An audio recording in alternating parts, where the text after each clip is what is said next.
প্রবল বৃষ্টির জেরে দক্ষিণ দিনাজপুরে রাত্রেই নদীর ওপর নির্মিত রিভার ড্যামের প্রায় 40 ফুট লম্বা ভেঙে পড়েছে।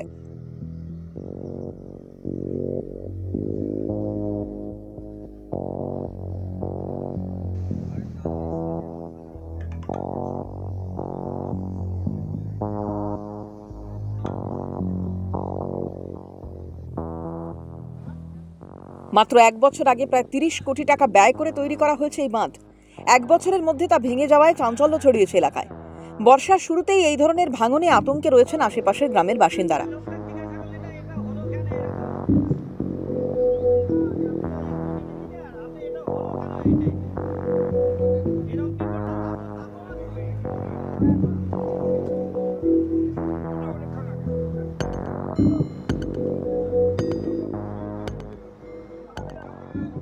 ঘটনার পরই ড্যামটি পরিদর্শনে যান দক্ষিণ দিনাজপুরের সাংসদ ও কেন্দ্রীয় প্রতিমন্ত্রী সুকান্ত মজুমদার।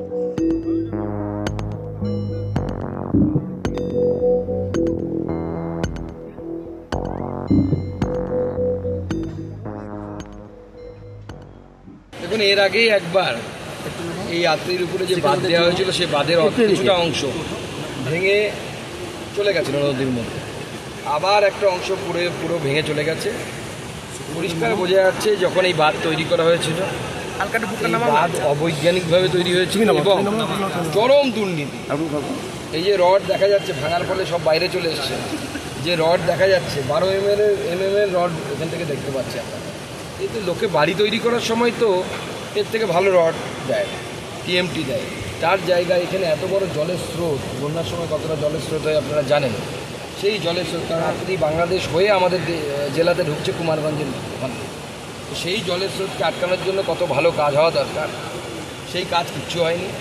চরম দুর্নীতি হয়েছে এবং তৃণমূল কংগ্রেস নেতারা এখান থেকে কাটমানি খেয়েছে।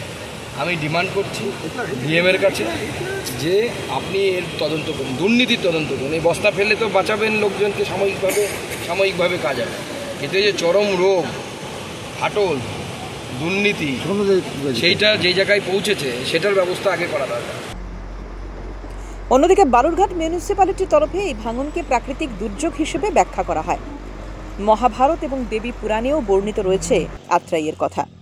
ভারত বাংলাদেশ আন্তঃসীমান্ত নদীটি হিমালয়ের পাদদেশ থেকে উৎপত্তি হয়ে বাংলাদেশে প্রবেশ করে বাংলাদেশের চলনবিলে পতিত হয়েছে। কালের বিবর্তনে আত্রাইয়ের নাব্যতা হ্রাস পেয়েছে। হাইড্রোমরফোলজিক্যাল পরিবর্তনের কারণে নদী ক্রমাগত তার গতিপথ পরিবর্তন করেছে। নদীর স্বাভাবিক প্রবাহ ফিরিয়ে আনতে খনন জরুরি। আত্রাইয়ের নাব্যতা হ্রাসের অন্যতম প্রধান কারণ এর উৎস এলাকায় বৃষ্টিপাত কমে যাওয়া এবং নদীর বুকে বাঁধ দেওয়ার ফলে তলদেশে পলি ভরাট হয়ে যাওয়া। সেচের জন্য অবৈজ্ঞানিকভাবে জল ব্যবহার, ফলে নদীটির অস্তিত্ব সংকটে পড়েছে। বাঁধ আপাত সমস্যার সমাধান ঘটায়, কিন্তু সেখানেও গাফিলতি। চলতি বছরের প্রথমে এই বাঁধটি প্রথমবারের জন্য ভেঙে যায়। জরুরি ভিত্তিতে মেরামত করা হয়, কিন্তু তার কয়েক মাসের মধ্যেই ফের ভেঙে যায় এই বাঁধ। নদীর জলের প্রবাহ হঠাৎ বেড়ে যাওয়ায় বাংলাদেশের উত্তরাঞ্চলেও তার প্রভাব পড়তে পারে বলে আশঙ্কা নদী বিশেষজ্ঞদের। বর্তমান পরিস্থিতিতে রাজনৈতিক দড়ি টানাটানির মাঝে চরম উদ্বেগে দিন কাটাচ্ছেন আত্রাই নদী পাড়ের গ্রামবাসীরা। ড্যামের দ্রুত সংস্কার ও ক্ষতিপূরণের দাবি জানিয়েছেন তারা। তবে সমস্যা বাঁধ নয়, আত্রাইকে বাঁচাতে এর তীরবর্তী মানুষগুলিকে সুরক্ষা দিতে ভাবতে হবে আরও গভীরভাবে।